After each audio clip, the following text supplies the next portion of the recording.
jusqu'à ce que 7 ans soient passés sur lui. Voici l'explication, ô roi. Voici le décret du Très-Haut qui s'accomplira sur mon Seigneur, le roi. On te chassera du milieu des hommes. Tu auras ta demeure avec les bêtes des champs. Et l'on te donnera, comme au bœuf, de l'herbe à manger. Tu seras trempé de la rosée du ciel. Et 7 ans passera sur toi, jusqu'à ce que tu saches que le Très-Haut domine sur le règne des hommes, et qu'il le donne à qui il lui plaît.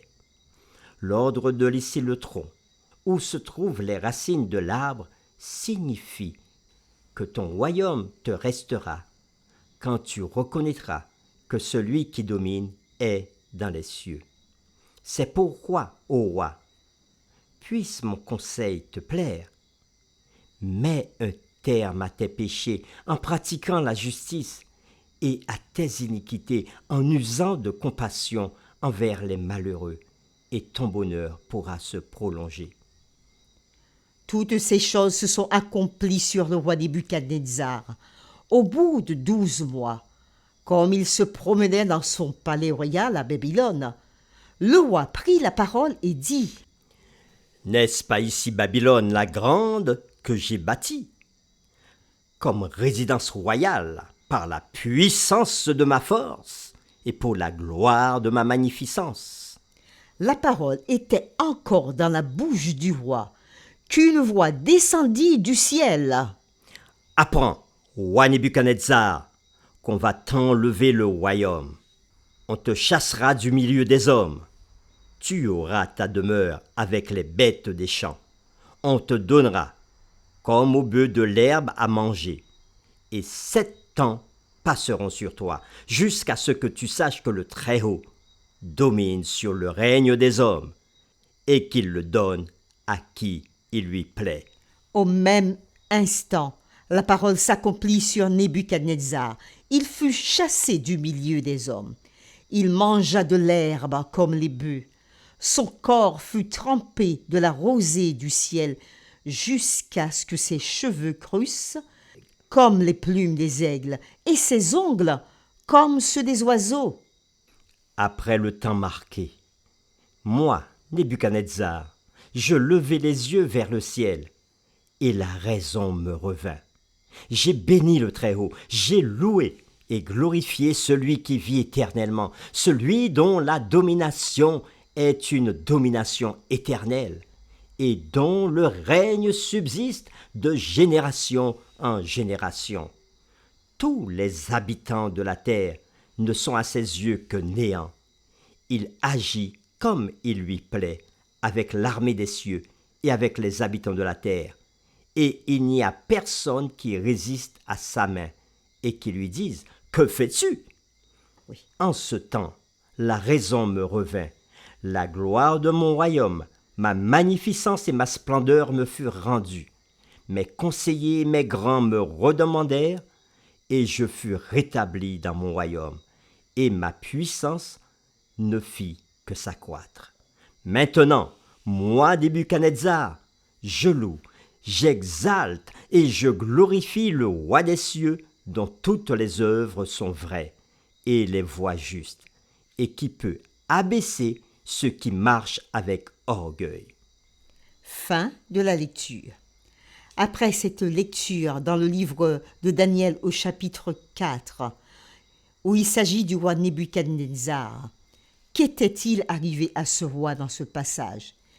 Et que nous dit cela sur le salut s'offrant à l'un des hommes les plus puissants du monde? L'histoire du roi Nebuchadnezzar est un exemple frappant dans la Bible de la façon dont Dieu parle aux puissants incroyants.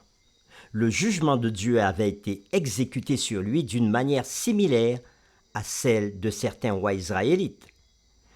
Par exemple, dans 2 Chroniques chapitre 32 versets 25 à 26, c'est l'histoire du roi Ézéchias. En ce temps-là, le roi Ézéchias fut malade à la mort. Il fit une prière à l'Éternel et l'Éternel lui adressa la parole et lui accorda un prodige. Mais Ézéchias ne répondit point aux bienfaits qu'il avait reçus, car son cœur s'éleva, et la colère de l'Éternel fut sur lui, sur Juda et sur Jérusalem. Alors Ézéchias, du sein de son orgueil, s'humilia avec les habitants de Jérusalem, et la colère de l'Éternel ne vint pas sur eux pendant la vie d'Ézéchias. Dans 1 Roi chapitre 14, les versets 21 à 31, c'est l'histoire du roi Saül qui désobéit aux ordres de Dieu dans la guerre contre le roi Amalek. Puis, quand les Philistins s'assemblèrent et campèrent à Sunem pour faire la guerre à Israël, le roi Saül se détourna encore plus de Dieu.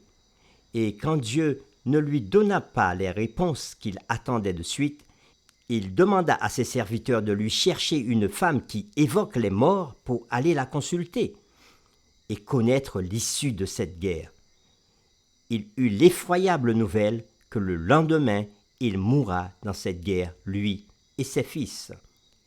Et dans le livre de 1 Samuel, au chapitre 28, c'est l'histoire du géant Goliath, homme de guerre du roi des Philistins, qui avait insulté l'armée d'Israël sur le champ de bataille. Ce géant fut terrassé par un jeune berger nommé David avec la puissance de Dieu.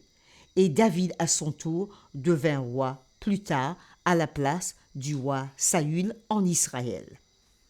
Revenons à l'histoire du roi Nebuchadnezzar. Le récit biblique de Nebuchadnezzar, qui avait repris ses esprits et reconnu le Dieu créateur, montre que Dieu se soucie des riches et des puissants, ainsi que des faibles et des nécessiteux.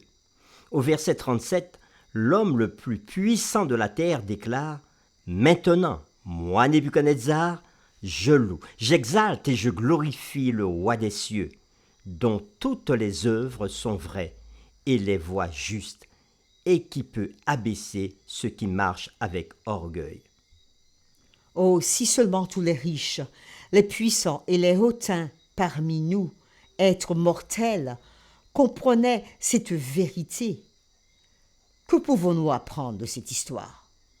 Premièrement, Dieu utilise des croyants engagés, comme Daniel, comme moyen pour atteindre les puissants incroyants. Deuxièmement, Dieu peut intervenir directement dans le processus de témoignage afin d'atteindre les puissants incroyants. Nebuchadnezzar avait été humilié par Dieu à cause de son orgueil et son arrogance. Et bien que ce soit une histoire très dramatique, Dieu a beaucoup d'autres façons d'abaisser les riches, les puissants et les hautains, ou de les relever s'ils se tournent vers lui. Méditons personnellement sur ces questions. Même si nous ne sommes pas riches et puissants selon les normes du monde, pourquoi devons-nous faire attention à éviter le genre d'arrogance que ce roi avait manifesté, ou encore que ces rois pour les autres rois que nous avons lus? Pourquoi cette attitude serait-elle plus facile à avoir qu'on ne le pense? Nous vous invitons à prier avec nous. Nous voulons te louer, te rendre gloire. Et comme Nebuchadnezzar, lorsqu'il fut guéri, qui a reconnu que tu es Dieu et qui t'a donné gloire, nous aussi, aujourd'hui, nous te donnons gloire parce que nous reconnaissons que tu es un Dieu puissant. Et c'est toi qui élèves qui tu veux. Et c'est toi qui abaisses qui tu veux. Tu nous as montré, à travers l'exemple de Nebuchadnezzar, mais aussi d'autres exemples dans ta parole, que tu es un Dieu bon, un Dieu miséricordieux, que tu t'occupes des puissants, que tu t'occupes des riches, que tu t'occupes aussi des hautains, et tu peux les atteindre. Et aujourd'hui, nous le reconnaissons. Nous reconnaissons que par ta puissance, par ta miséricorde et par ton esprit, tu utilises des hommes et des femmes pour pouvoir parler aux puissants, aux riches. Nous reconnaissons que toi, le Dieu miséricordieux, tu n'abandonnes personne. Que ton nom soit béni et exalté. Nous t'avons prié, Père, au nom de Jésus-Christ et pour ta gloire. Amen.